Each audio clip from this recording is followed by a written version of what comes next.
Olá, sejam bem-vindos ao meu canal. A parábola do filho pródigo. Uma lição de arrependimento.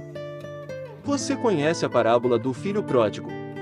Ela está presente na Bíblia em Lucas 15, 11-32. É uma verdadeira obra-prima de arrependimento e misericórdia. Acompanhe abaixo o resumo da parábola e algumas reflexões. A parábola do filho pródigo conta a história de um pai que tinha 2 filhos. Em certa altura da vida, o filho mais novo do homem pede ao pai a sua parte na herança e parte para terras distantes, gastando tudo o que tem em pecados e perdições, sem pensar no dia de amanhã.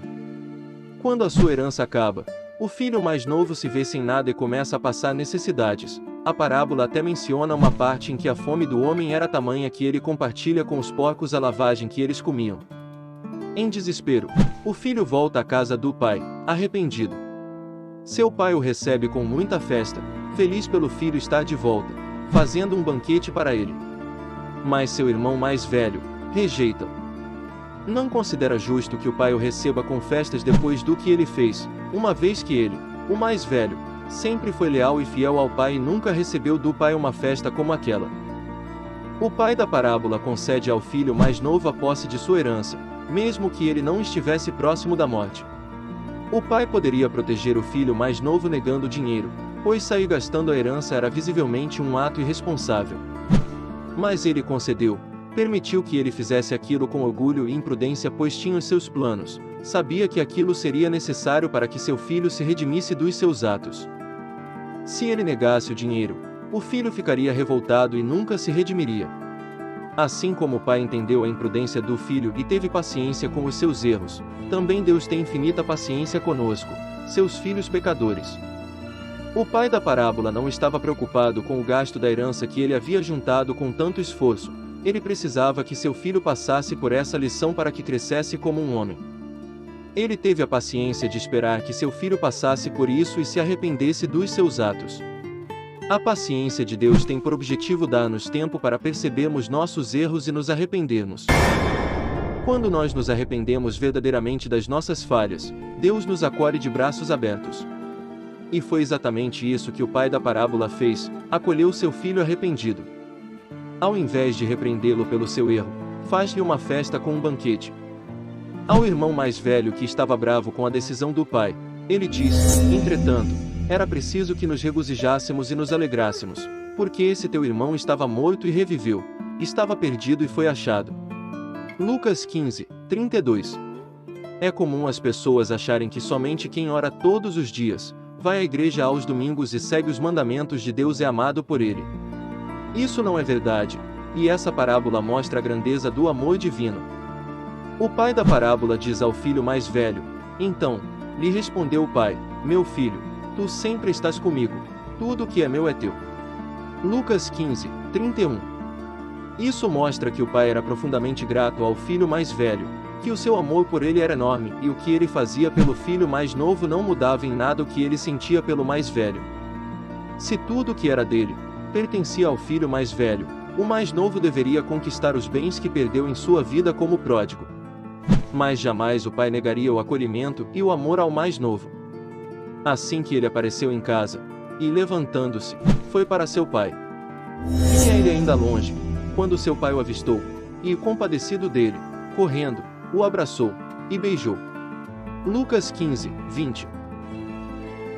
Obviamente o pródigo refletia sobre o conforto e o cuidado da casa de seu pai. Porém, o que mais ele ansiava era por paz. Isso produziu conversão. Mudança de direção. O jovem que prosseguia a passos largos o caminho da perdição, quer voltar para a casa do pai. Lucas 15, 18-19. Essa disposição confirma um sentimento de profundo arrependimento. Seu desejo de voltar e submeter-se à profunda humilhação são sinais contundentes de metanoia, palavra de origem grega que significa mudança essencial de pensamento, caráter. A próxima atitude dele é voltar para a casa de seu pai. Ele não apenas desejou, ele fez.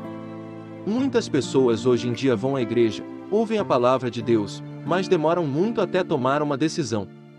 Muitas vezes argumentam: eu ainda não senti, ou Deus não tocou em meu coração. É preciso que estejamos atentos ao que está escrito em Hebreus 3, 7, 11. ao ouvir a voz do Espírito Santo, não devemos resistir à conversão. Ao cair em si, ou seja, perceber que precisava voltar, se humilhar e pedir perdão, o pródigo não procrastinou. Não houve adiamento. Ele não apenas desejou voltar à casa do Pai. Ele voltou. O texto de Hebreus é muito claro quanto ao tempo para arrepender-se. O Senhor Jesus disse que o Espírito Santo seria o agente de convencimento do pecado, da justiça e do juízo. João 16, 8. Entretanto, no texto aos Hebreus o escritor declara, como diz o Espírito Santo, se ouvirdes hoje a sua voz, não endureçais os vossos corações. Esse texto dá a entender que o próprio Espírito Santo, agente do convencimento, aconselha que não haja endurecimento. Sendo assim, é possível imaginar que, caso quisesse, o pródigo poderia resistir ao chamado, a despeito de todo o sofrimento e consequências. Mas ele não quis resistir. Não teve vergonha.